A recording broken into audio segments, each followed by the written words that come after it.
আসসালামু আলাইকুম। সবাইকে স্বাগত জানাচ্ছি উইকলি জিকে হাইলাইটসের আজকের পর্বে।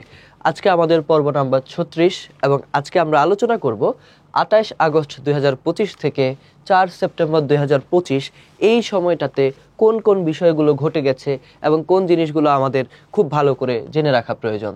তো সরাসরি আমরা আলোচনায় চলে যাব। আমাদের যথারীতি আজকেও প্রথমে থাকছে জাতীয় বিষয়াবলী।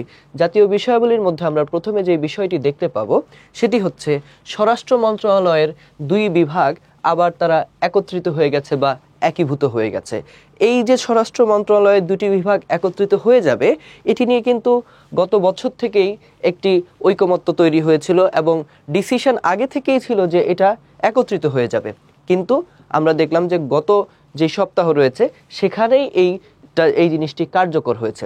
তাহলে এই ঘটনাটা আমরা একটু দেখি। আজ থেকে ঠিক 8 বছর আগে আমাদের যে স্বরাষ্ট্র মন্ত্রণালয় সেটি যেন ঠিকমতো কাজ করতে পারে বা কাজের যেন ঠিকমতো বিভাজন করা যায়, এই জন্য এটাকে দুইটা ভাগে ভাগ করা হয়।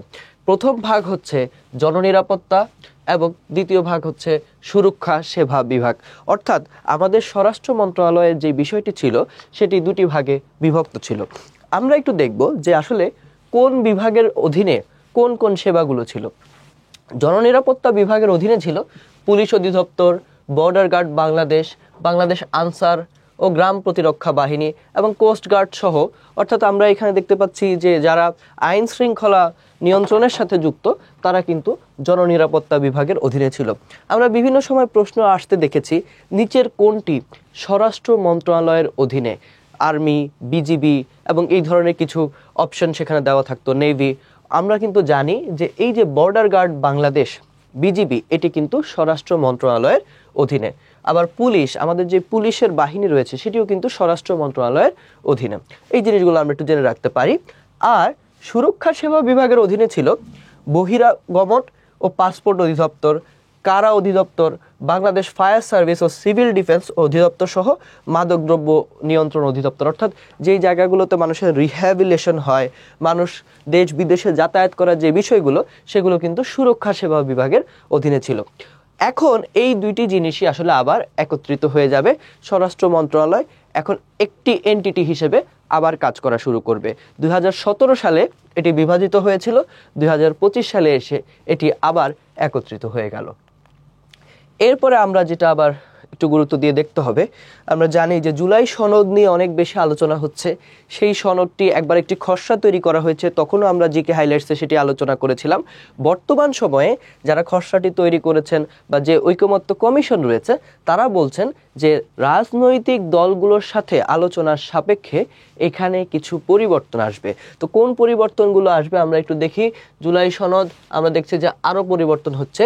প্রথমত বলা হচ্ছে এইখানে অঙ্গীকারনামা অংশে পরিবর্তন আসছে। অর্থাৎ জুলাই সনদের কিছু অঙ্গীকার ছিল, 8টি অঙ্গীকার ছিল, সেই অঙ্গীকারনামা অংশে পরিবর্তন আসছে। এবং সেই পরিবর্তনটি কোথায় আমরা দেখতে পাচ্ছি? দ্বিতীয়, তৃতীয়, চতুর্থ দফার অঙ্গীকারে পরিবর্তন আসবে বলে কমিশনের যে সূত্র তারা জানিয়েছেন। এবং জুলাই সনদের প্রত্যেকটি জিনিসের ব্যাখ্যার ক্ষমতা আপিল বিভাগকে দেওয়ার একটা বিষয় ছিল, তো সেটাও বাতিল হয়ে যাওয়ার একটা সম্ভাবনা এখানে দেখা যাচ্ছে। কারণ অনেকগুলো রাজনৈতিক দল তারা প্রশ্ন তুলেছে যে জুলাইয়ের যে সনদ বা যে সনদটি নিয়ে আমরা কথা বলছি এইটা তো একটি রাজনৈতিক একত্রীকরণের বিষয় বা রাজনৈতিক ঐকমত্যের বিষয়। তাহলে এই জিনিসটি আসলে রাজনৈতিক দলের হাতেই থাকা দরকার যে এটাকে কিভাবে ব্যাখ্যা করা হবে। তখন এইটা নিয়ে আবার রাজনৈতিক দলগুলোর মধ্যে আমরা দেখতে পাচ্ছি যে এক ধরনের ঐকমত্য দেখা গেছে যে এখানে আদালতকে আসলে সম্পৃক্ত করার কোনো প্রয়োজন নেই। যেহেতু এটা রাজনৈতিক দলগুলোর মধ্যে একটা ঐকমত্য, তাহলে ব্যাখ্যাটাও আদালতের প্রয়োজন নেই। সেখানে রাজনৈতিক দলগুলো তারা তাদের মতো করে এটাকে ব্যাখ্যা করবে। তাহলে আমরা দেখতে পাচ্ছি যে 8টা দফা ছিল অঙ্গীকারনামায় এবং সেখানে দ্বিতীয়, তৃতীয়, চতুর্থ দফার অঙ্গীকারে পরবর্তীতে পরিবর্তন এসেছে, এগুলো আমরা জানতে পারি। এবং এখানে ব্যাখ্যার ক্ষমতা দেওয়া ছিল আপিল বিভাগের কাছে, একটা অঙ্গীকার ছিল এই ধরনের, কিন্তু সেটাকেও বাতিল করার একটা প্রক্রিয়া দেখা যাচ্ছে। এর পরবর্তীতে আমরা গত সপ্তাহ ধরে বা এর আগের সপ্তাহগুলোতেও দেখেছি সারা বাংলাদেশে একটা উৎসবের আমেজ, একটা উৎসবের ভাইব কিন্তু লক্ষ্য করা যাচ্ছে। কি ঘিরে? ঢাকা বিশ্ববিদ্যালয় কেন্দ্রীয় ছাত্র সংসদ বা সংক্ষেপে যেটাকে ডাকসু বলা হয় সেই নির্বাচন নিয়ে। কারণ 2019 সালের পরে এই 2025-এ এসে কিন্তু আবার ডাকসু নির্বাচনটি শুরু হচ্ছে এবং ডাকসু নির্বাচনকে ঘিরে কিন্তু আসলে সারা বাংলাদেশেই এক ধরনের উৎসবের আমেজ থাকে। কারণ হচ্ছে এটাকে বলা হয় বাংলাদেশের দ্বিতীয় সংসদ। এটা জাতীয় জীবনে, জাতীয় নির্বাচনে অনেক বড় প্রভাবশালী একটি ভূমিকা রাখে বলেই এটি নিয়ে কিন্তু খুব বেশি আলাপ আলোচনা হচ্ছে।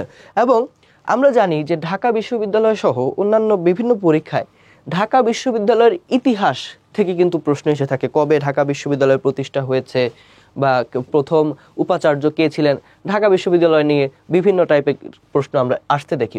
আমার একটা পার্সোনাল অপিনিয়ন বা আমার পার্সোনাল একটা, আমি বলতে পারি যে এক ধরনের চিন্তা হচ্ছে এবার, যে এইবার যদি ঢাকা বিশ্ববিদ্যালয় কেন্দ্রিক কোনো প্রশ্ন এসে থাকে সেটা ডাকসুকে ঘিরে হওয়ার একটা সম্ভাবনা আছে। এটা আমার পার্সোনাল একটা অবজারভেশন বলতে পারেন। কারণ এবার ডাকসুকে নিয়ে অনেক বেশি আলাপ আলোচনা হচ্ছে এবং ডাকসুকে কিভাবে অনেক বেশি সম্পৃক্ত করা যায় দলগুলো অনেক চেষ্টা করছে। মিডিয়া এখানে খুব গুরুত্বপূর্ণ ভূমিকা পালন করছে, সবাই নির্বাচনী বিতর্ক করছেন, সবাই সবার ইশতেহারগুলো তুলে ধরছেন এবং দেশের বেশিরভাগ মানুষ এবারকার ডাকসুর সাথে কিন্তু একটা কানেকশন ফিল করছেন। আগামী সপ্তাহে 9 সেপ্টেম্বর এই ডাকসুর নির্বাচনটি অনুষ্ঠিত হবে। আমরা আজকে একটু দেখে নেব যে ডাকসু বা ডাকসুর যে ইতিহাস বা ডাকসু নির্বাচনের যে ইতিহাস সেগুলো একটু দেখার চেষ্টা করব, যেহেতু সামনের সপ্তাহেই ডাকসু রয়েছে। তো আমরা দেখতে পাচ্ছি 1921 সালে ঢাকা বিশ্ববিদ্যালয় প্রতিষ্ঠা হয়েছে, কিন্তু 1922-23 সাল থেকেই ঢাকা বিশ্ববিদ্যালয়ের যেই হলগুলো রয়েছে সেখানে কিন্তু ঢাকা বিশ্ববিদ্যালয়ের ছাত্র সংসদ গঠিত হয়, যেটার প্রথমে কিন্তু নাম কখনোই ডাকসু ছিল না। প্রথমে নাম ছিল ঢাকা ইউনিভার্সিটি স্টুডেন্টস ইউনিয়ন। পরে এটাকে আস্তে আস্তে আমরা ডাকসু বলা শুরু করেছি। তো আমরা একটু দেখি 1923 সালে প্রতিষ্ঠার পর এখন পর্যন্ত 37 বার ডাকসু নির্বাচন হয়েছে। অর্থাৎ এখানে যে আমরা 23 সালে বলছি এটা কিন্তু ডাকসু প্রতিষ্ঠার কথা বলছি। ঢাকা বিশ্ববিদ্যালয়ের প্রতিষ্ঠা হয়েছে 1921 সালে এবং ডাকসু প্রতিষ্ঠা হয় 1923 সালে এবং তারপর থেকে এখন পর্যন্ত 37 বার ডাকসু নির্বাচন হয়েছে। অর্থাৎ সামনের যে ইলেকশনটি, এই ইলেকশনটি হবে আমাদের 38তম ডাকসু নির্বাচন। এবং 1973 সালের ঢাকা বিশ্ববিদ্যালয় অর্ডিন্যান্সে ডাকসুর কথা বলা হয়েছে, গঠনতন্ত্রে বলা হয়েছে প্রতি বছর ডাকসু নির্বাচন হবে। যদিও প্রতি বছর ডাকসু নির্বাচন হওয়ার কথা বলা হয়েছে, কিন্তু স্বাধীনতা পরবর্তী সময়ে এই 54 বছরে মাত্র 7 বার ডাকসু নির্বাচন হয়েছে।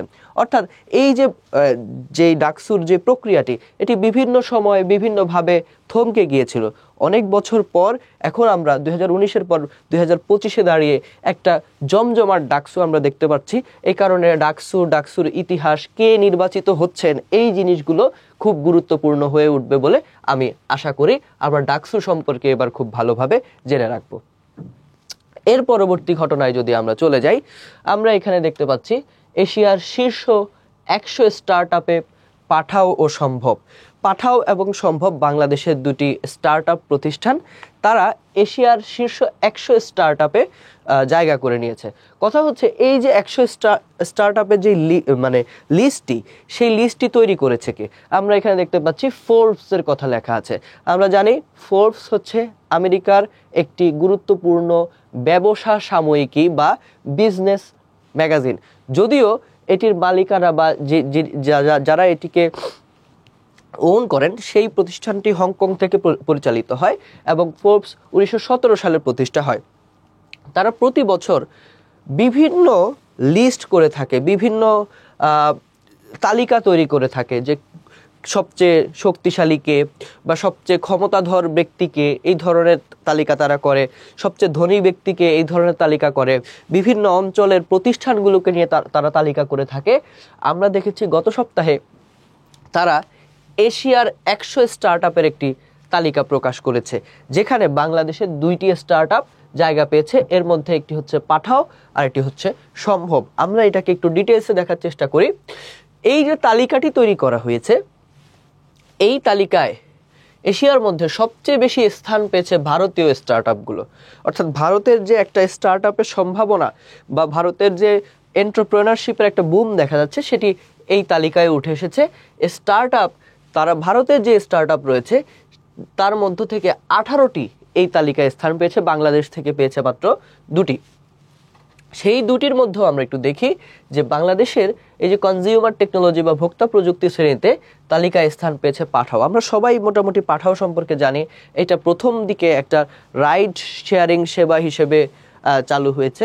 এখন এটা বিভিন্ন রাইড শেয়ারিং সেবার পাশাপাশি খাবার আদান প্রদান করা, আমরা পাঠাও ফুড দেখেছি। এর পাশাপাশি এটা হচ্ছে আমরা দেখেছি যে তারা বিভিন্ন ধরনের কুরিয়ার সেবাও দিয়ে থাকে, এবং বর্তমান সময়ে তারা অনেক বেশি টাকা আসলে ইনভেস্টমেন্ট হিসেবে গ্যাদার করার চেষ্টা করছে, যেন পাঠাও পে বা পাঠাও লেটার এই ধরনের সেবাগুলো তারা চালু করতে পারে। তাহলে পাঠাও আমরা দেখলাম যে একটা শ্রেণীতে এসেছে। 2015 সালে পাঠাও কোম্পানিটি প্রতিষ্ঠা হয়েছে। আবার এই তালিকায় আরেকটি প্রতিষ্ঠান রয়েছে যেটার নাম হচ্ছে সম্ভব। সম্ভব হচ্ছে চাকরি খোঁজার একটি প্ল্যাটফর্ম। আমরা জানি বিডি জবসের মতো যে প্ল্যাটফর্মগুলো রয়েছে, সম্ভব এইরকম একটি প্ল্যাটফর্ম। আমরা একটু দেখব যে ভোক্তা প্রযুক্তি খাতে ফোর্বসের তালিকায় স্থান পেয়েছে স্টার্টআপ কোম্পানি সম্ভব।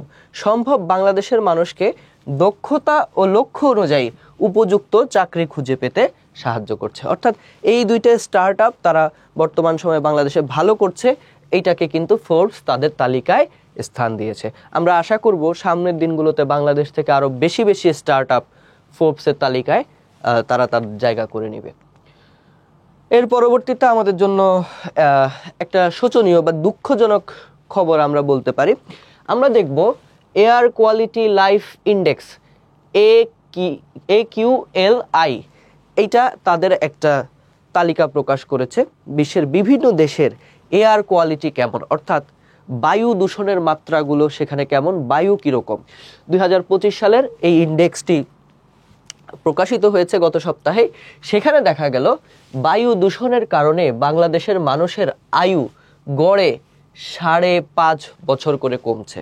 অর্থাৎ নর্মাল অন্যান্য দেশের বায়ুর তুলনায় বাংলাদেশের বায়ু এত বেশি দূষিত যে একজন মানুষের আয়ু গড়ে 5.5 বছর করে কমে যাচ্ছে।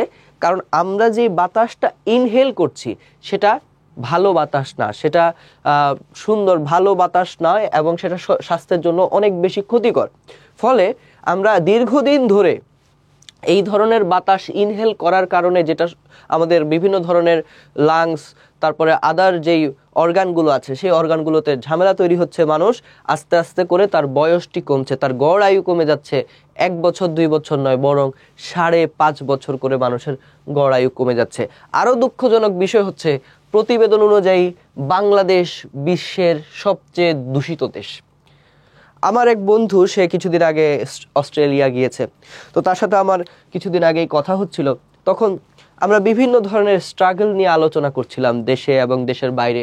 তখন সে বলছিল তাকে অনেক বেশি কাজ করতে হচ্ছে, সেখানে নিজের সব কিছু নিজে গুছিয়ে নিতে হচ্ছে, নিজের সব দায়িত্ব নিজে পালন করতে হচ্ছে, যেটা দেশে আসলে করতে হতো না। আমাদের বাবা মা ফ্যামিলি আমাদেরকে অনেক দেখে সুন্দর করে রাখে।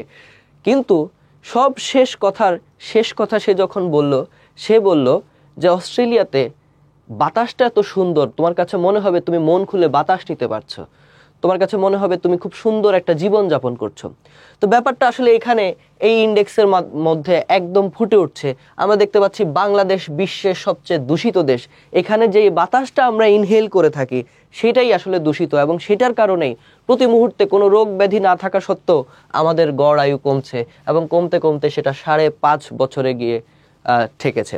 আমরা একটু দেখব AQLI এর প্রতিবেদনে বলা হয়েছে বাংলাদেশের 16,68,00,000 জনসংখ্যা সবাই এমন এলাকায় বসবাস করেন যেখানে বস্তুকণা PM 2.5 দূষণের বার্ষিক গড় মাত্রা আন্তর্জাতিক ও জাতীয় মানদণ্ডের চেয়ে বেশি। বলা হচ্ছে আমরা সবাই ঢাকার বাইরে আমরা যেখানে আছি, আমাদের বাতাসের অবস্থা এত খারাপ যেটা আন্তর্জাতিক এবং দেশীয় মাত্রার হিসেবে অনেক অনেক বেশি।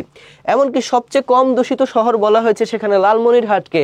লালমনিরহাটেও বস্তুকণা দূষণের হার WHO, যেটাকে আমরা বিশ্ব স্বাস্থ্য সংস্থা বলে থাকি, ওয়ার্ল্ড হেলথ অর্গানাইজেশন, তার নির্দেশিকার চেয়ে 7 গুণ বেশি।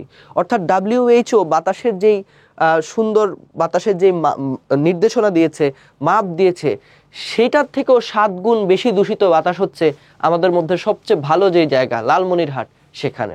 অর্থাৎ আমরা বুঝতে পারছি এই জায়গার বাতাসের মান প্রচণ্ড খারাপ, এবং আমরা যতক্ষণ পর্যন্ত নিজেরা সচেতন না হব এবং সরকারি বেসরকারি উদ্যোগে এই জিনিসগুলোকে কন্ট্রোল করার চেষ্টা যতক্ষণ না করা হবে, এটা কিন্তু দিনকে দিন আরও খারাপ হতে থাকবে। একটা দুঃখজনক কথা দিয়ে আমরা বাংলাদেশ পার্টটা শেষ করলাম, আমরা এখন আন্তর্জাতিক পার্টে চলে যাব। তবে তার আগে আমরা এখন নতুন করে প্রত্যেক দিন এখানে এই আলোচনাতে কিছু কোয়েশ্চেন্স আপনাদের জন্য নিয়ে আসছি। এই চর্চা স্লাইডে আমরা কিছু কোয়েশ্চেন্স দেখব, আপনারা এটা স্ক্রিনশট নিয়ে রাখতে পারেন বা সরাসরি এই প্রশ্নগুলোর উত্তর আপনারা কমেন্ট সেকশনে করতে পারেন।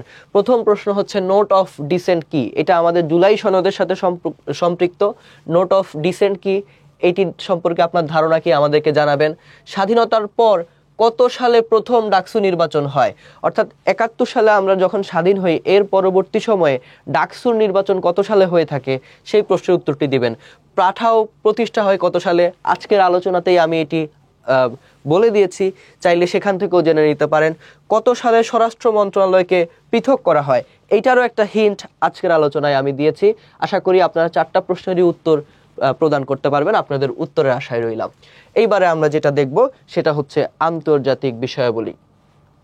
আন্তর্জাতিক বিষয়াবলীতে গত এক সপ্তাহ ধরে পুরো বিশ্ব যেই দিকে তাকিয়ে আছে সেটা হচ্ছে SCO সম্মেলন, সাংহাই কোঅপারেশন অর্গানাইজেশন। এখানে তাদের এই অর্গানাইজেশনের এখন পর্যন্ত সময়কালে সবচেয়ে বড় সম্মেলনটি আমরা দেখেছি, এবং বৈশ্বিক মেরুকরণের এই সময়টাতে যখন একদিকে USA অনেক বেশি ট্যারিফ দিচ্ছে, অন্যদিকে চায়না তার বলয়টিকে শক্তিশালী করার চেষ্টা করছে, এবং এখানে কিন্তু একটা বড় ধরনের ঘটনা দেখা গেল যে বিশ্বের প্রায় 20 জন নেতা এই কনফারেন্সে এসেছেন, এই সম্মেলনে এসেছেন। তারা বিভিন্ন জিনিস নিয়ে আলোচনা করেছেন, এবং দেখা গেল যে ভারত, চায়না, রাশিয়া তাদের মধ্যে একটা বন্ধুত্বের বলয় সৃষ্টি হওয়ার সম্ভাবনা এই জায়গা থেকে তৈরি হয়েছে। তাই এই কনফারেন্সটি এবার খুবই গুরুত্বপূর্ণ, আমরা এটির দিকে একটু দেখার চেষ্টা করব। SCO সম্মেলন 2025, আমরা এই যে SCO সাংহাই কোঅপারেটিভ অর্গানাইজেশন, এইটা সম্পর্কে একটু জানার চেষ্টা করব। এটা প্রতিষ্ঠা হয় 2001 সালে, এবং এটার যে পূর্ব নাম ছিল, এটার নাম ছিল হচ্ছে সাংহাই 5, কারণ এই জায়গাটাতে তখন 5টা দেশ নিয়ে মাত্র এটা শুরু হয়েছিল, কিন্তু আস্তে আস্তে এটার দেশের সংখ্যা বেড়েছে। এবং এই বছরের যে সম্মেলন সেটি হয়েছে চীনের উত্তরাঞ্চলের নগরী তিয়ানজিয়ানে। এই জায়গাটাতে বিশ্বের প্রায় 20 জনেরও অধিক নেতা তারা এখানে এসেছেন, শক্তিশালী নেতারা এসেছেন, বসেছেন, তারা দেন দরবার করেছেন। USA যেই পরিমাণ ট্যারিফ দিচ্ছে তার এগেইনস্টে তারা আসলে কিভাবে লড়াই করবেন, কিভাবে টিকে থাকবেন, অর্থনৈতিকভাবে সমৃদ্ধ হবেন, সেগুলো নিয়ে তারা আলোচনা করেছেন। আমরা একটু দেখি SCOর সদস্যগুলো হচ্ছে চীন, ভারত, রাশিয়া, পাকিস্তান, ইরান, কাজাখস্তান, কিরগিজস্তান, এরকম অনেকগুলো সদস্য দেশ এখানে রয়েছে। এর বাইরে যেটা গুরুত্বপূর্ণ সেটা হচ্ছে 16টি দেশ পর্যবেক্ষক বা সংলাপ সহযোগী হিসেবে এবার ভূমিকা পালন করেছে। 10টি অর্গানাইজেশনের প্রধান এখানে এসেছেন, জাতিসংঘের প্রধান থেকে শুরু করে আরো বড় বড় হেভিওয়েট নেতারা এবার চীনে এসেছেন। চীন তাদের যেই অর্থনৈতিক জায়গাটাতে তাদের যে শক্তিমত্তা সেটি কিন্তু দেখানোর চেষ্টা করছেন, এবং একটা আঞ্চলিক শক্তি তারা গড়ে তোলার চেষ্টা করছেন। ফলে আমরা এবারকার যে SCO সম্মেলন, যেহেতু তার স্মরণকালের সবচেয়ে বড় সম্মেলন এবার হয়েছে, SCO সম্মেলন সম্পর্কে জেনে রাখবো, SCO সম্পর্কে আমরা আরো ডিটেলে জানার চেষ্টা করব। এবার আসি, SCO সম্মেলনের 2 দিন পরেই জাপানকে হারানোর, দ্বিতীয় বিশ্বযুদ্ধে জাপানকে পরাজিত করার 80 বছরের মাথায় এই 2025 সালে চীন একটা সামরিক মহড়া করলো। এটা নিয়েও বৈশ্বিকভাবে খুব আলোচনা হচ্ছে। এই মহড়াতে 3 জন নেতাকে খুব একসাথে খুব সাবলীল ভঙ্গিতে দেখা গেছে। আমরা দেখলাম যে এখানে রাশিয়ার পুতিন আছে, আমরা দেখছি এখানে চায়নার শি জিনপিং আছে, এবং উত্তর কোরিয়ার কিম জং উন।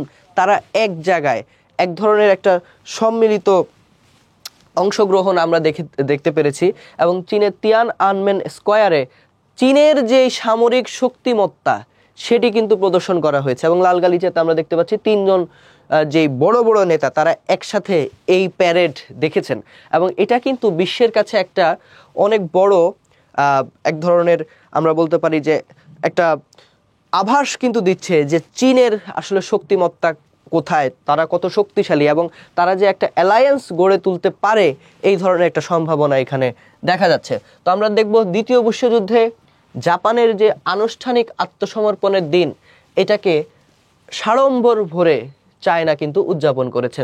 কোথায় উদযাপন করেছে? চীনের তিয়ান আনমেন স্কয়ার। এই তিয়ান আনমেন স্কয়ার এটি নিজেও কিন্তু একটি ঐতিহাসিক জায়গা। এখানে বিভিন্ন সময়ে বড় বড় আন্দোলন হয়েছে, সেই আন্দোলনগুলোকে আবার চায়না খুব কঠোরভাবে দমন করেছে। তাই তিয়ান আনমেন স্কয়ার সম্পর্কে আমরা ভালো করে জেনে রাখার চেষ্টা করব। এবং এই যে সামরিক মহড়াটি হয়েছে, এই সামরিক মহড়ায়ও 20 জনের বেশি বিশ্ব নেতা একসাথে উপস্থিত ছিলেন। অর্থাৎ এই মহড়াটি যে শুধু চীনের একটা নর্মাল মহড়া, ব্যাপারটা এরকম না, তারা বিশ্বকে তাদের শক্তিমত্তা দেখানোর চেষ্টা করছে।